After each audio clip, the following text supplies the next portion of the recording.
Jacob lived in the land of Canaan, and Joseph, one of his youngest sons, was 17 years old. He helped his brothers tend the flocks, and he brought their father a bad report about them. Israel loved Joseph more than all his sons because he was the son of his old age. And he made him a special coat with many colors. Ho, ho, ho! When Joseph's brothers saw that their father loved him more, they hated him and could not speak peaceably to him. Joseph had a dream and told it to his brothers. He said they were binding sheaves in the field. And his sheaf rose and stood upright, while their sheaves gathered around and bowed down to his. Ho, ho, ho! They hated him even more for his dreams. Then he had another dream and told it to his father and brothers. He said the sun, moon, and 11 stars bowed down to him. His father rebuked him and asked if he expected his parents and brothers to bow down before him. His brothers envied him, but his father kept the matter in mind. Ho, ho, ho! One day Jacob sent Joseph to check on his brothers who were grazing the flocks near Shechem. Joseph went, and a man directed him to Dothan, where his brothers had moved. When they saw him coming from a distance, they conspired against him and planned to kill him. They said, "Look, the dreamer is coming." They wanted to throw him into a pit and say a wild animal had devoured him. Ho, ho, ho! But Reuben said they should not kill him and suggested throwing him into a pit so he could rescue him later. When Joseph reached them, they stripped off his coat of many colors and threw him into an empty pit. As they sat down to eat, they saw a caravan of Ishmaelites coming from Gilead, traveling to Egypt.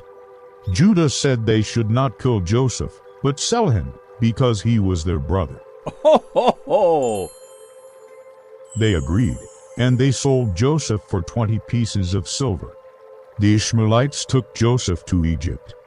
Reuben later returned to the pit, saw Joseph was gone, and tore his clothes. The brothers killed a goat and dipped Joseph's coat in its blood. They brought it to Jacob, who recognized it and believed a wild animal had killed Joseph. Jacob tore his clothes, put on sackcloth, and mourned for many days. Ho, ho, ho! His children tried to comfort him, but he refused to be comforted. In Egypt, Joseph was sold to Potiphar, an officer of Pharaoh and captain of the guard. The Lord was with Joseph, and everything he did prospered. Joseph was falsely accused and later imprisoned, but the Lord remained with him. While in prison, Joseph interpreted the dreams of Pharaoh's cupbearer and baker exactly as they happened. Ho, ho, ho! The cupbearer was restored to his position, but he forgot Joseph. 2 years later, Pharaoh had a dream. He stood by the Nile, and 7 fat cows came up out of the river, followed by 7 thin cows that ate the fat cows. He dreamed again of 7 healthy heads of grain and 7 thin heads that swallowed them. Pharaoh was troubled, and no one could interpret the dreams. Ho, ho, ho! Then the cupbearer remembered Joseph and told Pharaoh about him. Joseph was brought out of prison, cleaned, and brought before Pharaoh. Pharaoh told him the dreams. And Joseph said that the interpretation belonged to God. He explained that the 2 dreams meant the same thing. God was showing Pharaoh what he was about to do. Ho, ho, ho! 7 years of great abundance would come over Egypt, followed by 7 years of severe famine. Joseph advised Pharaoh to appoint a wise man to store food during the years of plenty. Pharaoh said that no one was as discerning and wise as Joseph, and put him in charge of all Egypt. Joseph became second only to Pharaoh. During the 7 years of abundance, Joseph stored vast amounts of grain. Ho, ho, ho! When the famine came, it struck all lands, but Egypt had food. People came from everywhere to buy grain, including Joseph's brothers. Jacob sent all Joseph's brothers except Benjamin to Egypt to buy food. When they arrived, Joseph recognized them.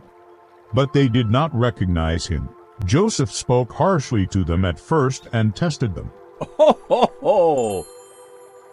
After sending them back with grain, he demanded that they return with Benjamin. When they returned the second time, and when Joseph could no longer control himself, he cried out and revealed himself to them. He asked if his father was still alive.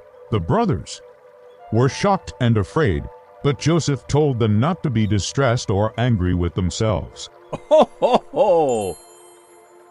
Because God had sent him to Egypt to preserve life. Joseph explained that the famine would continue and that God had sent him ahead to save their family. He told them to bring Jacob and all their households to Egypt. Joseph embraced Benjamin and wept, and he kissed all his brothers. When Pharaoh heard Joseph's brothers had come, he gave them wagons and supplies to bring their father to Egypt. Ho, ho, ho! Jacob was filled with joy when he learned Joseph was alive, and he traveled to Egypt with all his family. God spoke to Jacob in a vision, telling him not to be afraid to go to Egypt, for God would make him a great nation there. Joseph met his father in Goshen, embraced him, and wept a long time. Pharaoh gave Jacob's family the best land in Egypt. Jacob lived in Egypt 17 years before he died. Ho, ho, ho! Before his death, he blessed Joseph's sons, Ephraim and Manasseh, and blessed all his sons, the fathers of the tribes of Israel. After Jacob died, Joseph's brothers feared he would punish them for what they had done. Joseph told them not to fear, saying they meant evil against him, but God meant it for good to save many people. Ho, ho, ho! Joseph remained in Egypt with his family. Before he died, he made the people of Israel promise to carry his bones back to the promised land when God delivered them. Joseph died at 110 years old, and his body was placed in a coffin in Egypt. Ho, ho, ho!